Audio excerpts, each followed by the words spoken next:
Hello, this is Austin, George, and Anthony, and in the following video we will be presenting our OS that we named Randy OS. So first we run our make commands to make the OS and execute Bochs. And here we start with our operating system and the magic shell. Alright, first let's see what we can do by going through the help pages. Let's go to page 1. First you can type the contents of any file, so type, let's say, message.txt. And as you can see, you get the message.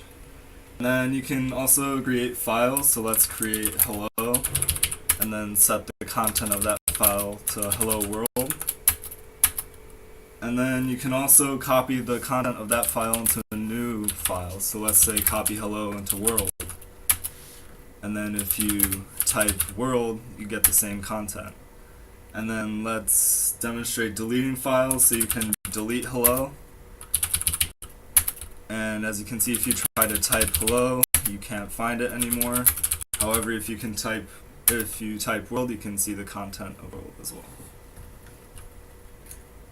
Let's go into help page 2 and see what else we can do. Alright, so if we look at what processes are running, we can see that shell is currently at index 0. So we have a process called infinite where we can get some of these going that basically just loop through infinitely doing absolutely nothing. So let's get some of those in there, and then you can see that now there's 2 more there, index 1 and 2. And so if we wanted to kill one of those processes, all you have to do is type kill and then what index it is. So let's kill one of those that we just made, and as you can see, it is no longer active, so it is gone. Alright, let's move on to the help page number 3. So in this last page, these are the last commands that we implemented for our shell. So for any executable file in the directory that you're currently in, you can temporarily pause the shell and execute that file by using our execute foreground command. We're going to test it out now. So here we're going to execute a program that prints for thousands of times, and as you can see, you can't execute any other commands until that program is done.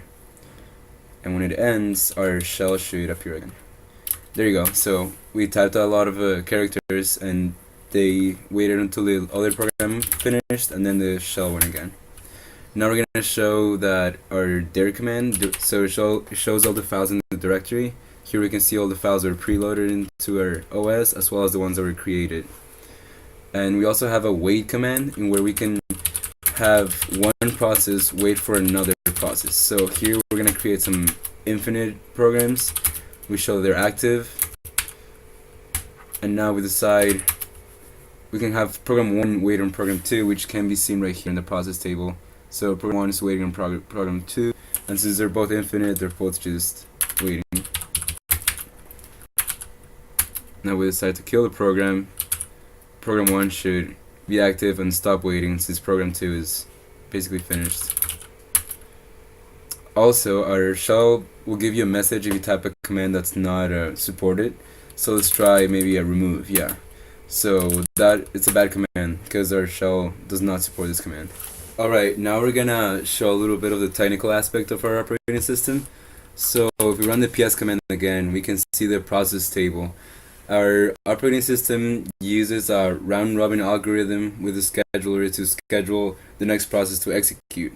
We also use so this happens with a timer interrupt, so every time the timer interrupt goes off, the scheduler chooses a process to execute. And also, this operating system implements memory management using inodes, and so this means there is a directory which keeps track of the names of each file and the sectors at which their data is stored. And so when you look up a file, it will look at those sectors and read in the data from that. And so there's also a map that keeps track of which sectors are being occupied by these files and which of those sectors are free for new processes to store their data at when you create a new file or something like that. And this concludes our presentation. Thank you.